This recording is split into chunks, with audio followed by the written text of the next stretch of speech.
मैं आप सबके जज्बात को सलाम पेश करता हूँ। खुसूसन बंगाल, बिहार, झारखंड के जलसों को मैंने देखा है।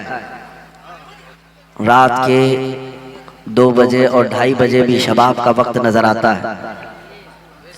ये जलसे रात की ठंडियों में जो मैदान को खचाखच भरे हुए होते हैं, वो 100-200 रुपये की नोट के लिए नहीं आते, बल्कि सिर्फ मेरे मुस्तफ़ा की अजमत सुनने के लिए आते। जिंदाबाद जिंदाबाद, माशाअल्लाह। और जब तक ये जज्बा तुम्हारा सलामत रहे, दुनिया की कोई ताकत तुम्हें खरीद नहीं सकेगी। बहुत अच्छा, सुभान। मैं जलसों में जाने के बाद इस बात को कहने का कायल नहीं हूँ कि मेरी तबीयत नासाज है, अलील है, फलां है। कभी हम ये चीज़ नहीं कहते। आज सोए इत्तेफाक के सफ़र में कुछ हालात नासाजगार हुए ज़रूर, लेकिन जिस मकसद के तहत मैं यहाँ आया हूँ, वो मकसद मुझे वोट लेने का नहीं है, न ही किसी के कैंपेनियन के लिए आया, न ही किसी के इलेक्शन में हिस्सा लेने आया। क्या कहने, जिंदा। बल्कि हमारा जो मकसद है वो सिर्फ इतना है, मुझे पता है बीमार हुआ तो भी क्या होना है, क्योंकि मेरा तो मानना ये है, या रसूल अल्लाह तेरे इश्क की बदौलत मुझे जिंदगी मिली है। या रसूल अल्लाह तेरे इश्क की बदौलत मुझे जिंदगी मिली है। मेरी बात बन गई है तेरी बात करते करते, मेरी बात बन गई है तेरी बात करते करते, वरना दुनिया क्या पहचानती। उस रसूल महतरम की बात करते जाओ, हर कल्ब में राज करते जाओ। वाह वाह वाह वाह। फिर हम जिंदगी का एक मकसद ये भी हमने बना लिया है जो जिंदगानी बाकी ये इरादा कर लिया है। या रसूल अल्लाह है जो जिंदगानी बाकी ये इरादा कर लिया है, तेरे मुनकिरों से आखा मैं मरूंगा लड़ते लड़ते। तेरे मुनकिरों से आखा मैं मरूंगा लड़ते लड़ते। बहुत अच्छा। अजीज़ा ने गिरामी वक़ार, हमने सुना है गुनाहों की लज्जत कई जवानों को बूढ़ा कर देती है। गुनाहों की आदत कई जवानों को बूढ़ा कर देती है, लेकिन हुजूर पाक का इश्क और उनकी मोहब्बत कई बूढ़ों को जवान कर देती है। सुभान अल्लाह। अल्लाह करीम वही इश्क की दौलत, वही मोहब्बत हम सबको अता फरमाए। इसलिए कि हमने देखा है गुनाहों के अड्डों पर राज करने वाले 25 साल 30 साल जवान या 35 साल के नौजवान रिटायर्ड होते हुए नजर आए। उनका जिस्म भी और रूह भी खोखली होती नजर आई, लेकिन इश्क मुस्तफ़ा में जीने वाला 75 साल बूढ़ा भी वाह हजारों आंखों की ठंडक बनता हुआ भी नजर आया। बहुत खूब, जिंदाबाद। हमने अपनी आंखों से देखा है 25-30 साल के जवान में वो खूबसूरती नहीं थी जो 75 साल के ताजो शरिया में।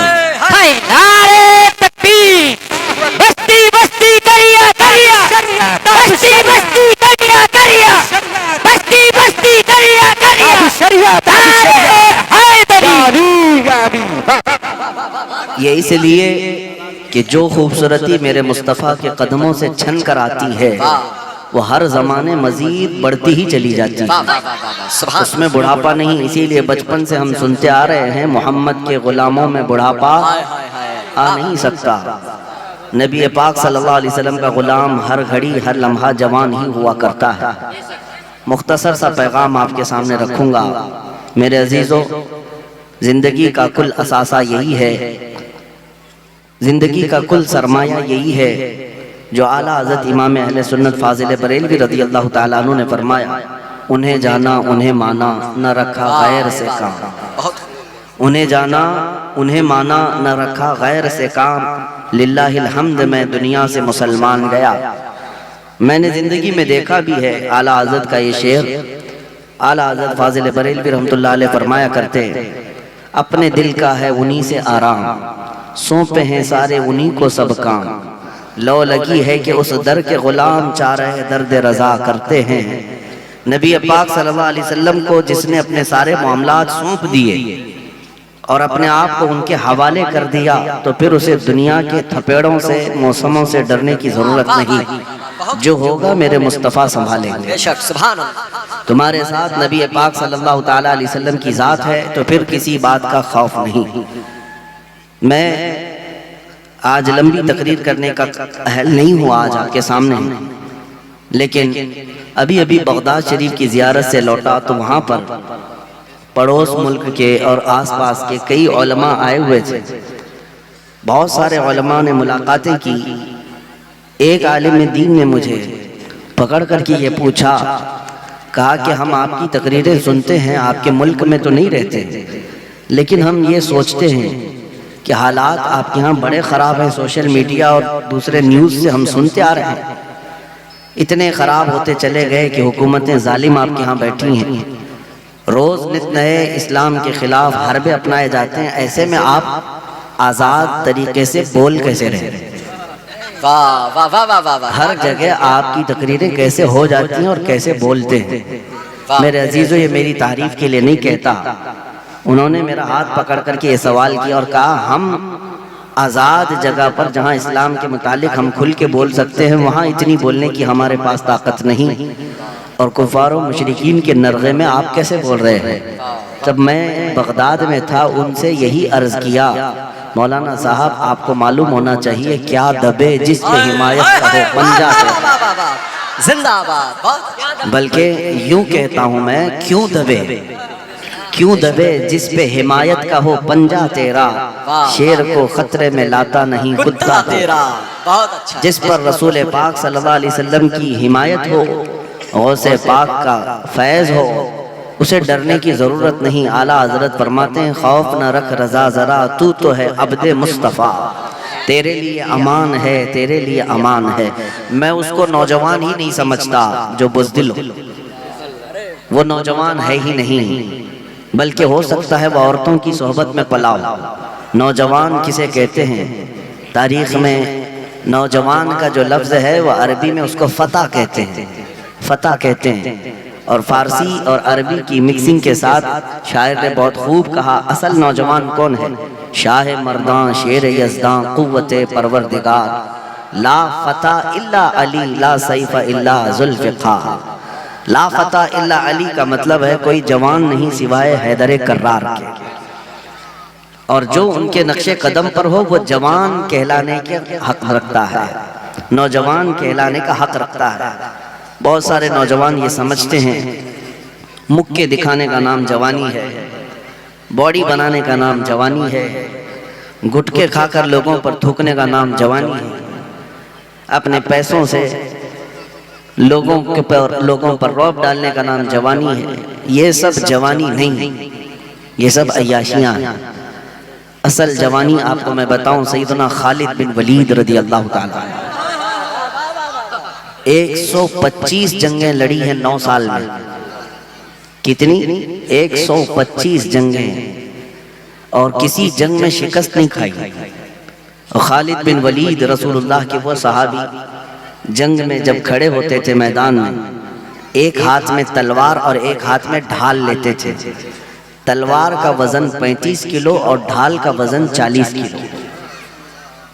मुझे बताओ ए नौजवान, तुमने हॉकी और बल्ला उठाया होगा, 35 किलो की तलवार उठाते, 40 किलो की ढाल उठाते, और फिर जंगे मौता में सिर्फ खालिद बिन वलीद फरमाते हैं 9 तलवारें मेरे हाथ से टूटी हैं।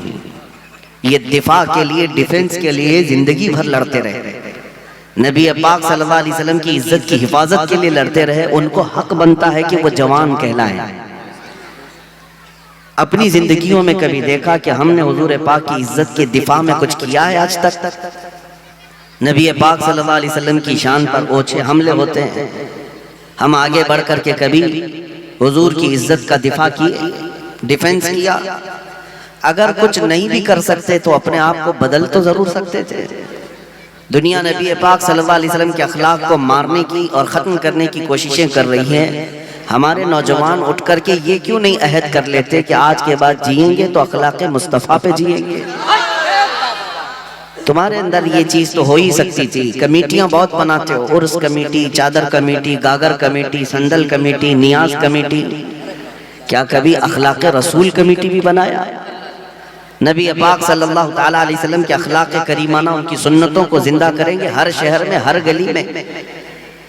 और आज इन जालिम कुफार और मुशरिकीन को जवाब देने का सबसे बेहतरीन काम तुम कर सकते हो नौजवानों, तुम कर सकते हो। हम स्टेजों से बोल रहे हैं, हमारे पास मिंबर है, हम बोल रहे हैं। तुम्हारे पास स्टेज नहीं, मिंबर नहीं, तुम कैसे जवाब दो? तुम कैसे जवाब दो?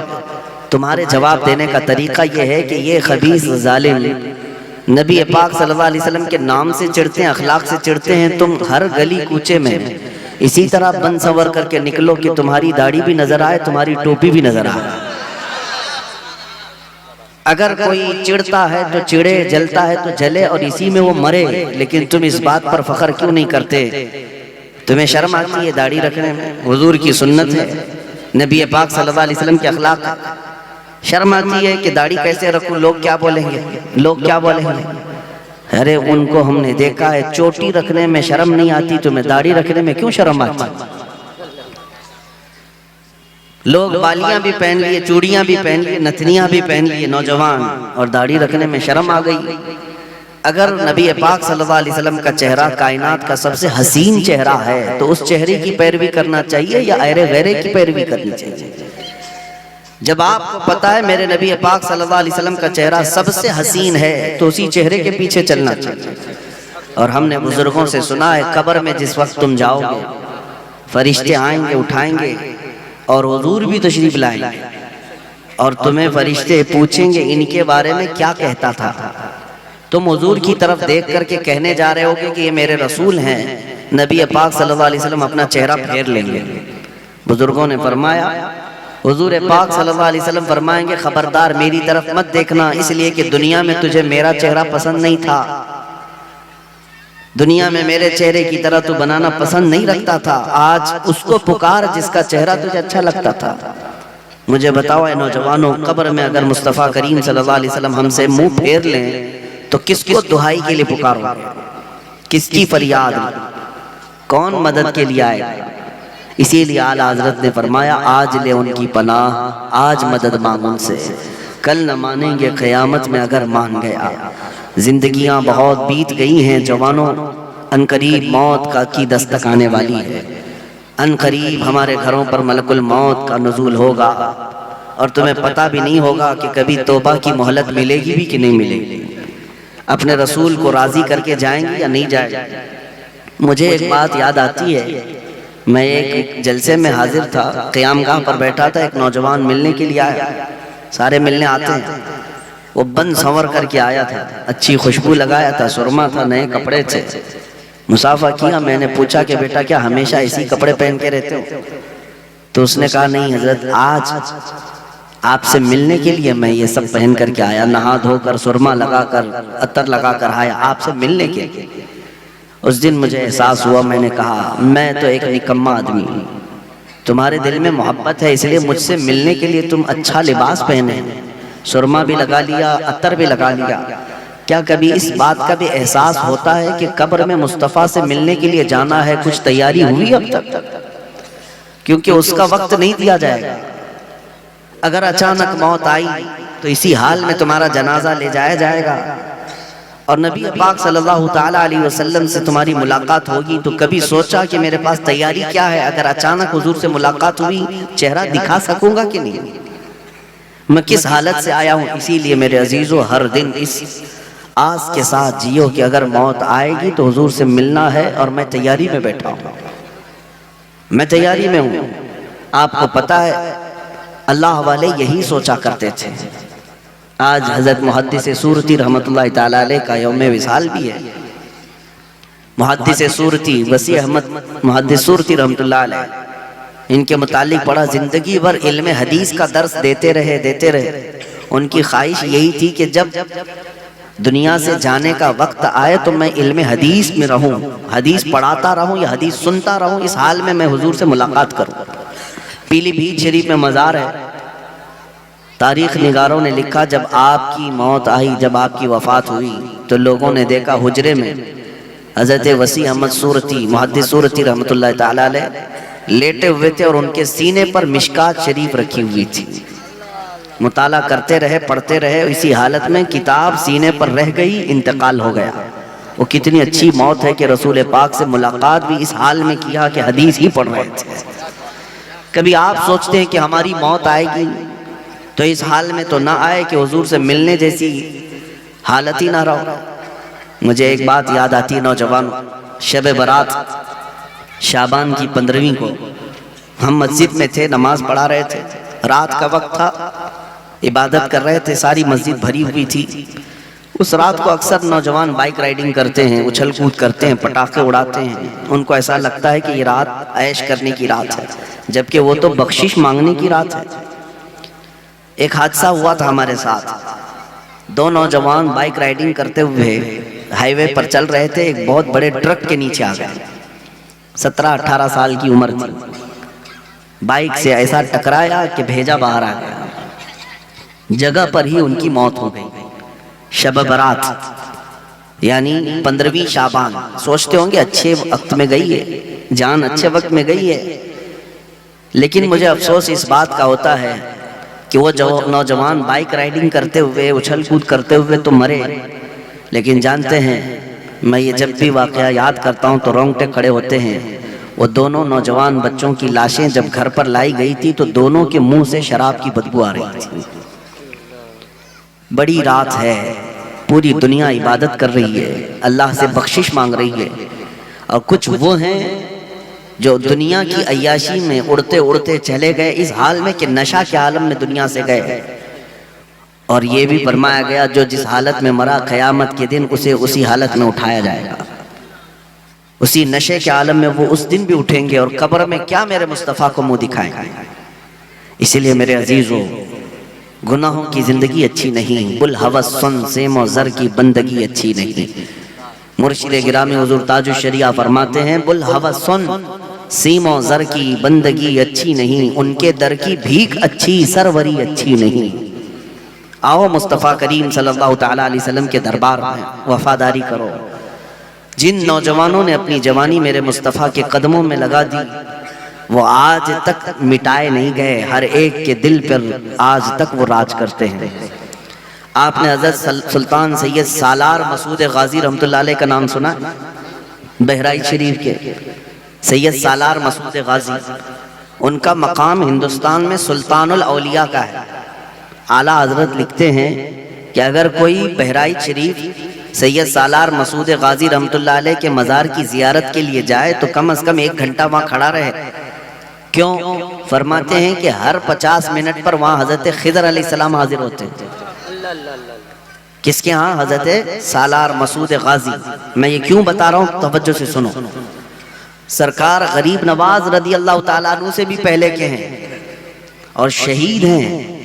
इतना बड़ा मकाम है कि उनको हिंदुस्तान में सुल्तानुल औलिया का लक़ब दिया गया, औलिया का बादशाह हिंदुस्तान में। लेकिन आपको ये सुन करके हैरत होनी चाहिए कि सालार मसूद गाजी का इंतकाल 19 साल की उम्र में हुआ। सिर्फ 19 साल की उम्र में इतना बड़ा मकाम पा गए। इसीलिए मैं कहता हूँ, जवान हो तो ऐसा जवान हो जिसमें 19 साल की उम्र में जिसने पूरे औलिया पर भी फौकियत हासिल कर ली। क्यों? जिसने अपने जान की बाजी मेरे मुस्तफ़ा के लिए लगा दी, मौला ताला उस निस्बत के सदक़े उसे आसमान तक पहुंचाता है। ये असल जवान है।